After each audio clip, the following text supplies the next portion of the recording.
सभी साथियों को मेरा क्रांतिकारी जय भीम, जय भारत, जय संविधान। साथियों, पूरे देश के अंदर जहां जहां, खास तौर से मैं बार बार ये बात कहता हूं, जहां जहां बीजेपी की सरकार है वहां पर SC, ST, OBC, माइनॉरिटी और महिलाओं के ऊपर कितना बड़ा शोषण है। और जो आज की खबर है वो बहुत ही चिंतनीय, निंदनीय, शर्मनाक है ये घटना। और ये है किला जफर, जिला जिंद, हरियाणा की। वहां यहाँ पर भी बीजेपी सरकार है और एक अनुसूचित जाति का परिवार जो सामान्य जाति लोगों की दबंगई और उनके बच्चों को प्रताड़ित करना, उनकी गली में जाकर के उल्टा सीधा जाति सूचक गालियां देना, और वो मजबूर हैं गांव से पलायन करने के लिए, गांव छोड़ने के लिए। तो एक तरफ जहां भाजपा का प्रधानमंत्री, देश का प्रधानमंत्री तो क्या ही कहें ऐसे प्रधानमंत्री को, जहां जहां भाजपा की गवर्नमेंट है वो पूरे हर प्रदेश में जाते हैं और कहते हैं कि वो उससे ज्यादा सुशासन, उससे ज्यादा कानून व्यवस्था जहां उनकी सरकार है वहां नहीं है। दूसरे किसी स्टेट में अगर किसी और पार्टी की सरकार है तो वहां जाकर के वो इस तरह का भाषण देते हैं। देखिए, ये रजत कलसन जी एक बहुत ईमानदार एक्टिविस्ट हैं और एडवोकेट हैं, सीनियर लॉयर हैं, उनकी पूरी फैमिली लॉयर है लगभग।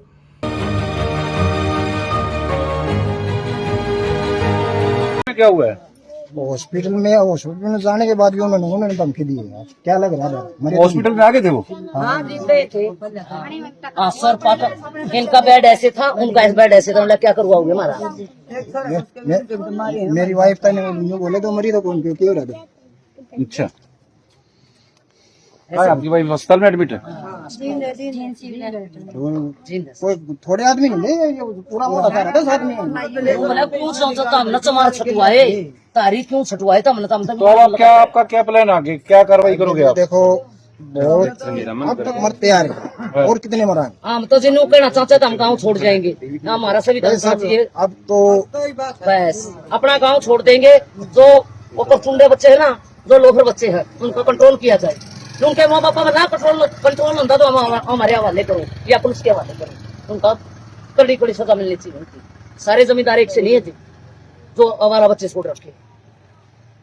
लड़की कॉलेज जाना, लड़की कॉलेज जाती है, गरीब लड़कियों को रास्ता रोकते हैं। सर हम गांव के खिलाफ नहीं है। जो हाँ, बच्चे डिफॉल्टर है गाँव के खिलाफ नहीं है, डिफॉल्टर बच्चे हैं। जो बच्चे गांव के डिफॉल्टर है उनके खिलाफ है, जो तंग कर रहे हैं। तो अगर पुलिस कार्रवाई नहीं करेगी तो क्या करोगे आप? क्या करना सर? घुट के मरेंगे, अपना गांव छोड़ जाएंगे। क्या छोड़ना पड़ेगा? उससे आगे क्या कर? छोटे छोटे सर्विस पे बच्चे लगे हैं, उनको कैसे मरवा देंगे हम? जब हम कुछ करने लायक होते मेरा बच्चा अभी अभी नई नौकरी पर लगा है, रोजाना उसने छाती पीट कर कहा मैं नौकरी करवाना सिखाती हूँ। मतलब आपको ये भी धमकी दे रहे हैं कि आपके लड़कों को झूठे आरोप लगा के नौकरियों से हटवा दें? मेरा लड़का यहाँ मौजूद भी नहीं है। तो देखिए आप लोग हम लोग फिर मैं आपको रिपीट करा दूं, जिला जींद के गांव जफरगढ़ में है और किला जफरगढ़ में है, और यहाँ पर ये अनुसूचित जाति समुदाय की बस्ती है। और यहाँ पर जो 100 कार्ड बड़ी बिरादरियों के लोग बच्चे हैं, यंग लड़के हैं, वो नशे में मोटरसाइकिल इस गली में जहाँ पर ये छोटे छोटे बच्चे खेलते हैं, दिखाना भाई, ये छोटे छोटे बच्चे बाहर गलियों में खेलते हैं।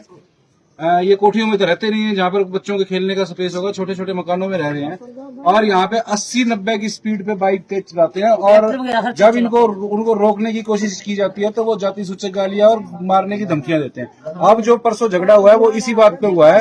इस बच्चे को उस मोटरसाइकिल के आगे से हाथ पकड़ के खींचा गया, अदरवाइज ये बच्चा उस मोटरसाइकिल के नीचे आ जाता है। तो और इसके क्या हाल होता, बचता नहीं बचता, ये आगे आप सोच सकते हैं कि किस तरह के हालात होंगे। तो जो लोकल पुलिस है, मैं इस वीडियो के माध्यम से लोकल पुलिस से भी कहना चाहता हूं कि यहाँ के SP साहब जो हैं, सज्जन आदमी हैं, SP साहब से मैं रिक्वेस्ट करना चाहता हूं कि इस मामले में जो लोकल पुलिस है वो इनकी बिल्कुल मदद नहीं कर रही है, नहीं करेगी। ठीक है, लोकल पुलिस इनकी बिल्कुल मदद नहीं कर रही है, लोकल SHO इनकी बिल्कुल मदद नहीं कर रहा है। वो इन्हीं के खिलाफ झूठे मुकदमे दर्ज करने के उसमें थाने में खड़े होकर इनको धमकियां दी जा रही हैं कि तुम्हारे जो छोटे मोटे बच्चे क्लास 4 की नौकरियां कर रहे हैं उनको भी नौकरी नहीं करने देंगे।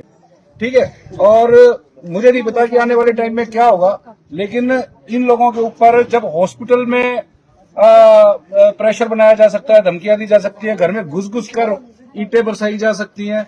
और हालात इस टाइम यहाँ पर ऐसे हैं कि ये लोग ये कह रहे हैं कि हम तो इस गांव में रहेंगे ही नहीं अब। ठीक है, बिल्कुल जी, बिल्कुल तो इससे पहले कि ये लोग गांव छोड़ने का फैसला लें, तो मेरी एसपी साहब से रिक्वेस्ट है कि इस मामले को तुरंत संज्ञान में लें और संज्ञान में लेके जो आरोपी हैं उनको आइडेंटिफाई करके गिरफ्तार करने का काम करें और किसी ईमानदार डीएसपी रैंक के अधिकारी से कहें कि इनकी स्टेटमेंट रिकॉर्ड करें, क्योंकि जो लोकल थाना चौकी है हमको उनके ऊपर उम्मीद नहीं है कि वो ईमानदारी से इनकी जो बोलेंगे वही स्टेटमेंट रिकॉर्ड करेंगे। तो इनकी स्टेटमेंट रिकॉर्ड करें, जो एफआईआर बनती है वो एफआईआर करें। और यहाँ पे पुलिस प्रोटेक्शन, यहाँ पे तो चौकी लगवाने की जरूरत है।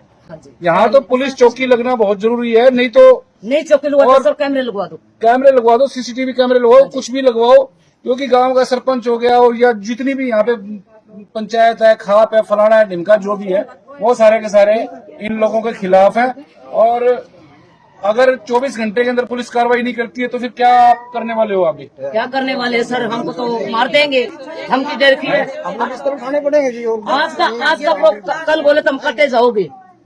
150 बच्चा बल बुला रखा है, यहाँ पे गुजरते गुजरते 150 बच्चा आ रहा है, उधर से नहीं सर जी, तो पलानी कर देंगे जी, पलानी करेंगे, फिर तो पलानी करेंगे।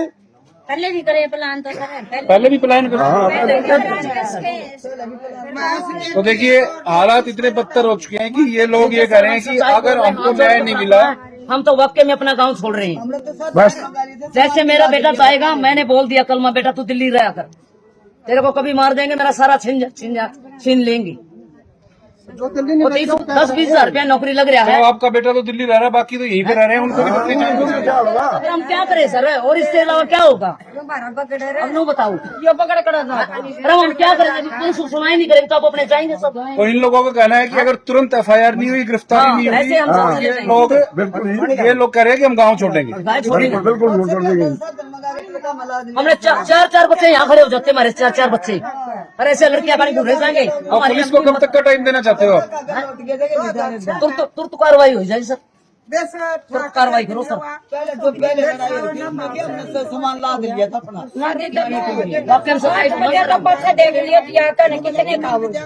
हमारे बुढ़ा तो लागत जवानी ताई आज ताई कोई ना कोई पीढ़ी आंदी है। बोलने थे कोई नहीं, हाथ ना पकड़े इसका। मार देंगे, गोली मेरा मार देंगे, क्या दिक्कत है? और ले जाएंगे और 2006 में कांड हुआ था ये। मेरे बात का मार देगा, ऊपर जाऊंगी। 2006 में ये कांड हुआ था जी, ये कांड हुआ 2006 में जी। हाँ 2006 में भी ये कांड हुआ था जी। हमने प्लान कर दिया था बच्चे में, फिर गाँव के आदमी आगे, कई गाँव के आदमी आगे जाए, उन्होंने समझौता बड़ी मुश्किल से करा, कई महीनों में मुश्किल समझौता हुआ था जी। तो इस तरह की लड़ाई को बड़े ईमानदारी के साथ लड़ते हैं। तो वो इस गांव में पहुंचे और वहां पर उन्होंने उन जो परिवार हैं, उस जाति के जो परिवार हैं, जिनको जाति सूचक शब्दों के साथ उनको धमकाया गया, उनके बच्चे के ऊपर बाइक चढ़ाने की कोशिश की, या बाइक चढ़ते चढ़ते बच्चों को खींचा तब ताकि बच्चा बचाए। पूरा वीडियो मैं आपको उनका भी दिखा रहा हूँ, रजत कलसन जी का। तो बहुत बहुत साधुवाद है रजत कलसन जैसे युवाओं को और एक्टिविस्टों को, जो कहीं पर भी आज तक कभी भी किसी केस में कॉम्प्रोमाइज नहीं करने देते हैं, ना करते हैं, और ऐसे लोगों को सलाखों के पीछे भिजवाने के लिए कोशिश करते हैं।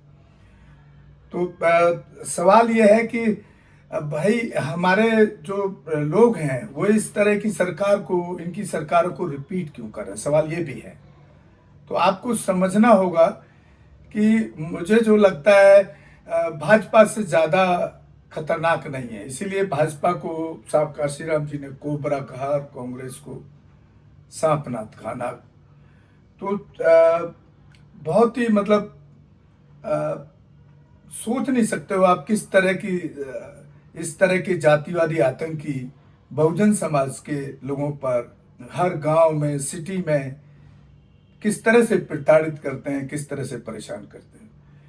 तो आप लोगों से अपील है, रजत कलसन जैसे, या जो मैंने गांव का नाम भी बता दिया है, अगर कोई हरियाणा से साथी वीडियो को देख रहे हैं तो उनके सपोर्ट में वहाँ जाएं और खड़े हों और उनको न्याय दिलाने का काम करें। साथियों, आज हम किला जफरगढ़ में जो वायलेंस हुई थी इनके साथ, उस मामले में हम लोगों ने वहाँ पे आवाज़ उठाई थी और आज इन लोगों ने अपनी लिखित शिकायत लेके और एसपी साहब जो जींद के एसपी साहब है उनसे मिले हैं। और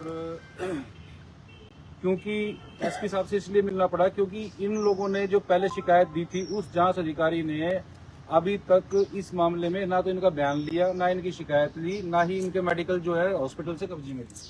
तो आज एसपी साहब से मिले हैं। एसपी साहब ने इस मामले में तुरंत जो जांच अधिकारी है उसको फटकार लगाते हुए इस मामले में एफआईआर दर्ज करने के आदेश दिए गए हैं, दे दिए एसपी साहब ने। एफआईआर दर्ज हो रही है, हो जाएगी कुछ ही मिनटों में।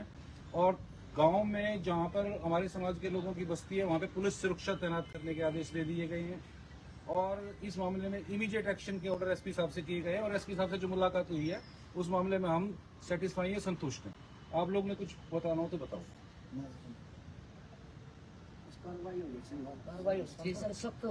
गिरफ्तारी जल्दी से जल्दी होनी चाहिए। और इस मामले में हम पुलिस के एक्शन का वेट भी करेंगे और हम चाहेंगे कि एसपी साहब इस मामले में जल्दी से जल्दी आरोपियों की गिरफ्तारी कराएं, क्योंकि इनकी गली में घुस के तेज रफ्तार से मोटरसाइकिल चलाई गई है, बच्चे की जान जाते जाते बची है। जब उनको रोकने की कोशिश की तो उनको जाति सूचक गालियां बकी गई हैं, मारपीट की गई है। और इस साथी के मुंह पे बियर की बोतल मार के इसको घायल किया गया है। एक औरत के सिर में जो है ईंट मार के उसको घायल किया गया है। वो अभी भी जिंदगी और मौत की उससे गुजर रही है। तो एसपी साहब से हमको उम्मीद है कि इसमें मामले में न्याय दिलाएंगे। अगर उनकी जल्दी गिरफ्तारी नहीं होती है तो फिर ग्रामीण अपना और जो भी इनका फैसला होगा वो फैसला लें। और इसमें रजत कलसन जी एसएसपी वगैरह से भी मिले हैं और एफआईआर हुई है। और बहुत बड़ा एक्शन तो अभी नहीं दिख रहा है उनका। जो सेकंड वीडियो मैंने देखा है उसमें एफआईआर कर ली गई है। तो इस तरह से घटनाओं के लड़ने के लिए हमारे जो संगठन है वो जमीन पर काम करते बहुत कम दिखते हैं। तो अब जब इतने बड़े बड़े संगठन है वहां देख रहे हैं वहां एक अकेले रजत कलसन खड़े हैं। तो भाई ये संगठन किस लिए बनाते हो आप? आपके संगठनों पर भी सवाल है, उस कांग्रेस पर भी सवाल है जहां पर हमारे कई बहुजन चिंतक, बहुजन नेता कांग्रेस की तारीफ के पुल बांधते नजर आ रहे हैं। और उनमें एक तो ऐसे भी हैं कि जो काशीराम साहब की बुराइयों पर ही पूरे दिन रिसर्च कर रहे हैं। अरे कुछ तो शर्म आनी चाहिए आपकी पार्टी को भी। आपकी पार्टी के लोग कहाँ हैं? क्यों नहीं उसकी आवाज बन रहे हैं? खाली संविधान का किताब लेकर के राहुल गांधी वोट मांगने के लिए संविधान की किताब निकाल लेते हैं। आपका संगठन ऐसे केसेस में क्यों नहीं आवाज उठाता है? ये बड़ा प्रश्न है कांग्रेस के ऊपर भी। और मैं साथियों आपसे अपील करूंगा, दोबारा अपील कर रहा हूं कि ऐसे जब भी कोई केस हो आप हमारे चैनल को भी देखते रहें और इस तरह की खबरें हमारे को भी भेजते रहें। और हम खुद भी कोशिश करते हैं कि वहाँ के अधिकारियों से बात करके उस केस में कार्रवाई कराने के लिए जो हमारे मीडिया की एक ताकत है, चौथा स्तंभ है, उसका इस्तेमाल करके हम इस तरह की कोशिश भी करते हैं। और हमारे दोनों ही channel Bahujan Dastak news and constitution को आप ज़्यादा से ज़्यादा देखें, शेयर करें, सब्सक्राइब करें। जब आप ज़्यादा से ज़्यादा देखेंगे तो ज़्यादा से ज़्यादा लोगों तक पहुँचेगा, तब इस तरह की घटनाएं जिनके साथ हो रही हैं, हमारे समाज से उत्पीड़न हो रहा है, वो हम तक भी पहुँच पाएंगे। और हो सके तो चैनल को आर्थिक सहयोग भी करें। इसी के साथ मैं आपसे विदा लेता हूँ। जय भीम, जय भारत, जय संविधान। धन्यवाद साथियों। पूरे देश के अंदर जहां कहीं भी बहुजन समाज पर एट्रोसिटीज होती है, उस एट्रोसिटीज पर अगर वो व्यक्ति, वो परिवार मेरे पास तक पहुंच जाता है, जिन केसेज में मेरे फोन के जाने के बाद एक्शन हुआ, उस पर रेप केस तक हैं, कुल्हाड़ी से काटे हुए हमारे समाज के, बहुजन समाज के लोगों को काटा गया, उन पर कार्रवाई कराने का काम किया। ऐसे सैकड़ों मनुवादियों को जेल भिजवा चुका हूं जो मेरे समाज पे, मेरी बहन बेटियों पर अत्याचार करते हैं। मेरे फिल्म प्रोडक्शन हाउस के अंदर अगर कोई आदमी इलेक्ट्रॉनिक मीडिया के अंदर जाना चाहता है या फिल्म लाइन में जाना चाहता है, उसको फ्री ऑफ कॉस्ट ट्रेनिंग में दे रहा हूं और देता रहूंगा। धर्म पढ़ाएंगे आपको, रामायण, महाभारत, गीता, बाइबल और कुरान। दोस्तों आपको पढ़ना होगा भारत का संविधान। 1984 में काशीराम साहब को ज्वाइन किया मैंने और उस टाइम मैं 9th क्लास में पढ़ता था। उनके उस रास्ते पे काम करता हूँ। सामाजिक आंदोलन चलते रहना चाहिए, राजनीतिक आंदोलन चले या ना चले। ना बिकता हूँ, ना मुझे कोई खरीद सकता है, ना समझौता करता हूँ। सिर्फ 18 घंटे काम करता हूँ। जब तक मेरे समाज के, बहुजन समाज के पीड़ित व्यक्ति को न्याय नहीं मिल जाता, तब तक मैं बाबा साहब के विचारों और संविधान पर चलता हूं। 9810085714 गांव की घटना है। ठाकुरों ने राइफल से गोली चलाई, मारने का प्रयास किया, सिर्फ बारात चढ़त के ऊपर की, इस रास्ते से बारात नहीं चढ़ेगी, ठाकुरों का रास्ता है। सारे चैनल को बोला कि भाई स्टोरी चला दो, किसी कोई चैनल पे स्टोरी चलाने के लिए तैयार नहीं होगा। कौन से बहुजन समाज को न्याय दिलाने की बात कर रहा है? काशीराम साहब कहते थे कि मैं किसी की शादी में नहीं जाऊंगा, किसी के फंक्शन में नहीं जाऊंगा, किसी के घर नहीं जाऊंगा, ना शादी करूंगा, ना गए कभी। जो संगठन जो राजनीतिक लोग चला रहे, वो अपने घर में पहले सुरक्षा और बंगला और पैसे का और बड़ी कार का इंतजाम कर रहे हैं। उस पर भी आपको सोचना चाहिए। फिल्म लाइन और इलेक्ट्रॉनिक मीडिया में इस समाज के लोग, जो पुअर सेक्शन है, पुअर कास्ट जिसको कहते हैं, SC ST OBC माइनॉरिटी, एक भी चैनल का कोई भी मालिक इस देश के अंदर आज तक नहीं है। क्यों नहीं है? हमारे चैनल लाइक, शेयर, सब्सक्राइब देखना मत भूलिएगा। इसी के साथ आप लोगों से विदा लेता हूं। जय भीम, जय भारत, जय संविधान, नमो बुद्धाय।